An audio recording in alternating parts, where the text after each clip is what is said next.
ड्रिब में हर्षा रिपोर्ट इमाम ॾिनो। सिंध में पीपल्स पार्टी करप्शन जा रिकॉर्ड तोड़े छॾिया आहिनि।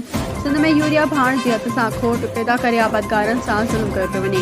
अहिड़ो इज़हार पाकिस्तान तहरीक इंसाफ़ सिंध जे जनरल सेक्रेटरी मुबीन अहमद जतोई मुख़्तलिफ़ जायुनि ते इस्तक़बाल बाद कारकुननि सां ॻाल्हाईंदे कयो। पाकिस्तान तहरीक इंसाफ़ सिंध जे जनरल सेक्रेटरी मुबीन अहमद जतोई चयो त पीपल्स पार्टी अटे लटे जूं कूड़ दावाऊं करे अवाम खे कूड़ खां सवाइ कुझु बि नाहे ॾिनो। वज़ीर आज़म इमरान ख़ान मुल्क जे करप्ट हुक्मराननि खे सज़ा ॾियारे अवाम खे साबित करे ॾेखारियो त हू ग़रीब अवाम सां गॾु आहे। ईंदड़ इलेक्शन में बि पूरे मुल्क में पाकिस्तान तहरीक इंसाफ़ कामयाब थींदी। हुन वधीक चयो त अॼु PTI कारकुननि जो मुख़्तलिफ़ जायुनि ते इस्तक़बाल ॾिसी ॾाढी ख़ुशी थी।